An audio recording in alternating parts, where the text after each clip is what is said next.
Ako po si Joanne Beverly Lao Gozales ng lokal ng Bungabon, distrito ng Palayan City, Nueva Ecija.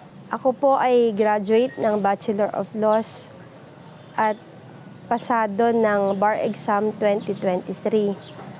Isa po akong clerk sa Regional Trial Court ng Cabanatuan City. Ako po ay isang diakonesa. Dati po akong Katoliko at tagalikom ng abuloy kapag may misa.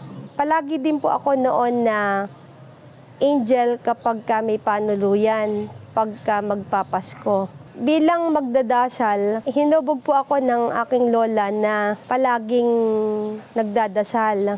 Pagtungtong po ng alas 6 ay nagdadasal na kami sa aming altar sa bahay. At kabisado ko po yung mga dasal, mga misteryo ng hapis, mga luwalhati. Kaya po hinubog ako na maging masigla na Katoliko. Naalala ko po noon, pagkatapos ng eskwela, magkatapat lang po kasi yung eskwelahan namin at ang simbahan. Palagi na po kaming nakaluhod na nagdadasal mula sa dulo ng pintuan hanggang sa altar. Nabago po yung pagkakilala ko sa relihiyon nang maimbitahan po ako na makinig sa pagsamba ng Iglesia ni Cristo. Na may nag-imbita sa akin na kung pwede ako na makinig.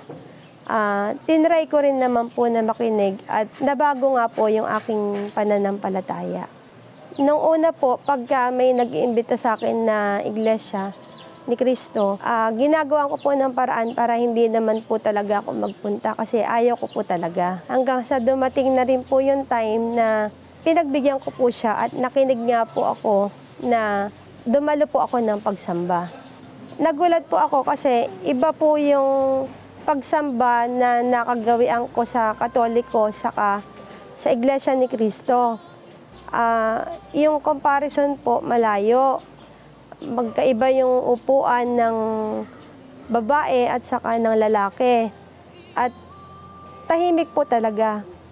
Walang nag-uusap at lahat po ay taimtim na nakikinig at nananalangin.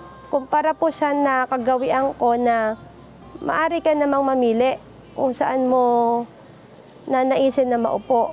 Nabago po ang aking pananaw sa pananampalataya nung masuri ko po na iba talaga yung mga nakagawian ko na paniniwala sa Iglesia ni Cristo. Sinusulat ko po yung mga naririnig ko na sinasabi ng ministro para pagdating ko po ng bahay, mache-check ko po kung tama po talaga yung mga talata ng Biblia na binabanggit niya po.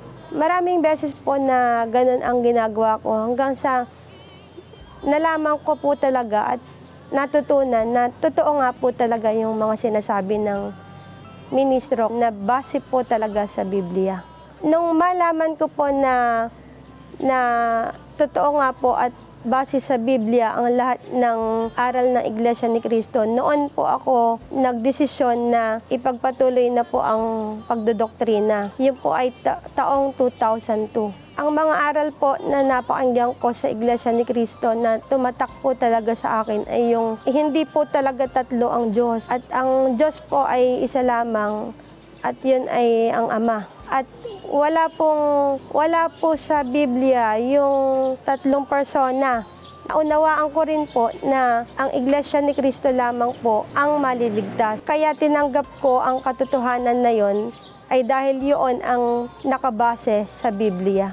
Bilang nag-aaral ako ng law noong mga panahong iyon, naghahanap ako ng mga batayan o mga saligan kung bakit ko paniniwalaan ang mga aral na yon. Kung kaya't sinuri ko yon na napatunayan ko na yun talaga ang nakalagay sa Biblia.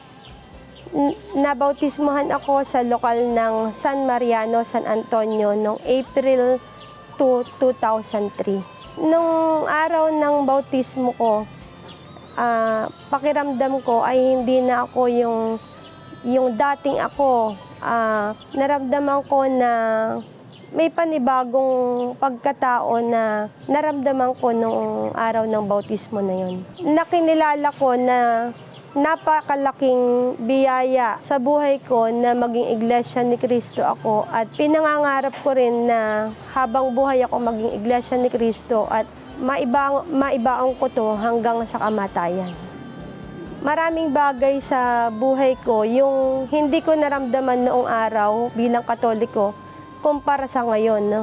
Ngayong iglesia ni Cristo ako, wala akong bagay na hindi ko kayang pagtagumpayan, lalo na po sa mga aspeto ng problema at pagdadala ng buhay na ito. Malaki ang kinalaman ng panalangin at saka ng pagdalo sa pagsamba. Yung mga pagtuturo ng ka Eduardo V. Manalo na napapakinggan ko sa mga pagsamba ay nagsisilbing saligan sa pang-araw-araw kong buhay.